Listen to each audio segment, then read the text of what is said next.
हनुमान। आप सभी लोगों को हमारी तरफ से जय श्री राम। मर्यादा पुरुषोत्तम भगवान श्री राम के परम भक्त श्री हनुमान जी के बारे में तो सभी जानते हैं। यह भी जानते हैं कि दशरथ नंदन राम हनुमान के हृदय में बसते हैं। लेकिन क्या आपको यह पता है कि एक बार पवन सुत हनुमान श्री राम जी से ही लड़ने पहुंच गए थे? यह सत्य है और इस घटना का जिक्र श्री राम कथा में भी सुनने और पढ़ने को मिलता है। लेकिन इससे भी ज्यादा हैरान करने वाली बात यह है कि पवन सुत जब श्री राम से लड़ने के लिए तैयार हुए तो उन्होंने सौगंध भी मर्यादा पुरुषोत्तम की ही ली थी। तो अगर वीडियो अच्छी लगे तो वीडियो को लाइक कर दें और चैनल पर नए आए तो चैनल को सब्सक्राइब कर देना। सुमेरु पर्वत पर कैवर्त देश के राजा सुकंत उस सभा में सभी संतों का आशीर्वाद लेने जा रहे थे। रास्ते में उन्हें देवऋषि नारद मिले।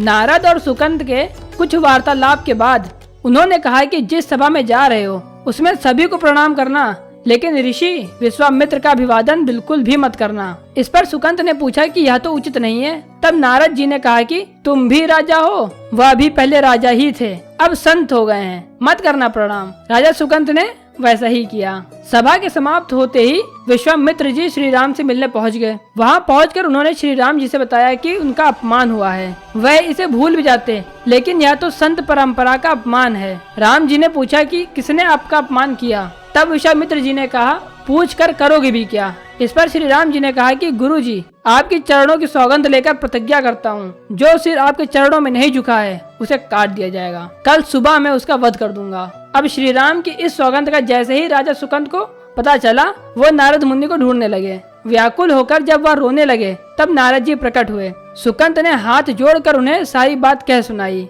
और साथ ही प्राणदान की विनती भी की। इस पर नारद जी ने उन्हें माता अंजनी की शरण में जाने की सलाह दी। यह भी कहा कि अगर उन्होंने तुम्हें बचाने का वचन दे दिया तो तुम जरूर बच जाओगे। राजा सुकंत के रोने की आवाज सुनकर माता अंजना बाहर पहुंची। तब उन्होंने कहा कि माता मुझे बचा लो, अन्यथा विश्वामित्र जी मुझे मार डालेंगे। अब यहाँ पर उन्होंने श्री राम जी का नाम नहीं लिया। इस पर माता अंजनी ने सुकंत को उसके प्राण बचाने का वचन दे दिया। उन्होंने कहा कि तुम शरण में हो, तुम्हें कोई नहीं मार सकता। शाम ढले जब हनुमान जी माता अंजनी के पास पहुँचे तो उन्होंने सारी बात बताई, लेकिन सुकंत को बुलाने से पहले पवन सुत से सौगंध लेने को कहा। श्री हनुमान जी ने कहा कि वह श्री राम के चरणों की सौगंध लेते हैं कि वह सुकंत के प्राणों की रक्षा करेंगे। तब माता अंजनी ने राजा को बुलाया। हनुमान जी ने पूछा, कौन तुम्हें मारना चाहता है? तब सुकंत ने बताया कि श्री राम उन्हें मारना चाहते हैं। इतना सुनते ही माता अंजनी हैरान रह गयी। उन्होंने कहा कि तुमने तो विश्वामित्र जी का नाम लिया था। तब राजा ने कहा कि नहीं, वह तो मरवा डालना चाहते हैं, लेकिन मारेंगे तो राम ही। उसके बाद हनुमान जी श्री राम के दरबार पहुँचे। वहाँ पहुँचकर उन्होंने राम जी से पूछा कि वह कहाँ जा रहे हैं। तब मर्यादा पुरुषोत्तम ने बताया कि वह राजा सुकंत का वध करने जा रहे हैं। हनुमान जी ने कहा कि प्रभु उसे मत मारिए। श्री राम जी ने कहा कि वह तो अपने गुरु की सौगंध ले चुके हैं, अब पीछे नहीं हट सकते।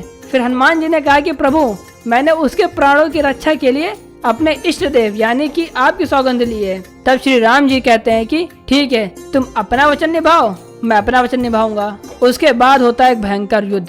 हनुमान जी राजा सुकंत को लेकर पर्वत पर पहुँचे और राम नाम का कीर्तन करने लगे। उधर राम जी राजा सुकंत को मारने के लिए उनकी राजधानी पहुँचे, लेकिन वह नहीं मिले तो वह उन्हें ढूंढते हुए पर्वत पर पहुँचे। वहाँ हनुमान राम मंत्र का जाप कर रहे थे। राम जी को देखते ही सुकंत डर गए। उन्होंने कहा कि अब तो राम जी उसे मार ही डालेंगे। वह बार बार हनुमान जी से पूछा कि बच जाएंगे कि नहीं। तब उन्होंने कहा कि राम मंत्र का जाप करते रहो और निश्चिंत रहो, भगवान राम पर पूरा भरोसा रखो। लेकिन वह काफी डरे हुए थे, तो हनुमान जी ने सुकंत को राम नाम मंत्र के घेरे में बैठा दिया। इसके बाद राम नाम जपने लगे।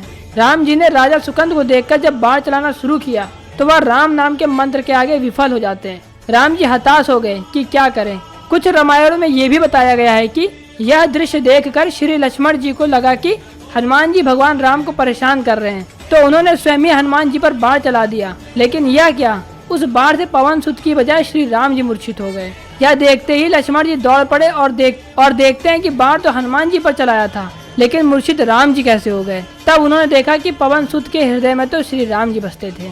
दोस्तों, लक्ष्मण का यहाँ पे तीर चलाना ये सत्य है कि नहीं, इसके बारे में मैं नहीं जानता, लेकिन कुछ तथ्य ऐसे बताते हैं कि जैसे कि अगर श्री राम जी के बाण विफल हो रहे हैं तो लक्ष्मण के बाण कैसे लग सकते हैं। ये बहुत ही एक सिंपल सी सोच है। तो लक्ष्मण का बाण चलाना श्री हनुमान जी पर ये एक मिथ्य बातें हैं। इसका उल्लेख हमें नवभारत टाइम्स इंडिया में भी मिलता है, जो कि बिल्कुल ही गलत है। भगवान राम के बहुत प्रयास करने के बाद भी श्री राम जी का एक बाण भी हनुमान जी को नहीं लगा था। सब के सब विफल हो जा रहे थे और ये सब चीज विश्वामित्र भी देख रहे थे।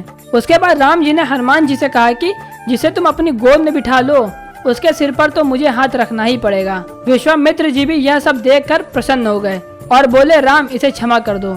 मैंने इसे क्षमा कर दिया क्योंकि संत का नाम मिटाना नहीं बल्कि सुधारना होता है। यह भी सुधर गया है। उन्होंने सुकंद से पूछा कि संत का सम्मान न करने की सलाह तुम्हें किसने दी। राजा सुकंद विश्वामित्र जी से कुछ कहते कि इससे पहले नारद मुनि प्रकट हो गए। उन्होंने सारी घटना कह सुनाई। तब विश्वामित्र जी ने पूछा कि नारद तुमने ऐसी सलाह क्यों दी। तब नारद जी ने कहा कि अक्सर ही लोग मुझसे पूछते थे कि राम बड़े हैं या राम का नाम बड़ा है, तो मैंने सोचा कि क्यों ना कोई लीला हो जाए कि लोग अपने आप ही समझ ले कि भगवान से अधिक भगवान के नाम की महिमा है। दोस्तों, किसी कहानी में नारद मुनि की लीला दिखाते हैं, कहीं कहीं पर भगवान शिव और पार्वती के बीच में संदेह भी था, उसकी वजह से भी ये घटना हुई थी, पर यह घटना सच है। ऐसी ही untold story of Ramayan Mahabharat अगर आपको पसंद है तो हमारे चैनल को सब्सक्राइब करें और अगर यह वीडियो अच्छी लगी तो वीडियो को लाइक करें। मिलते हैं अगली वीडियो में। जय श्री राम।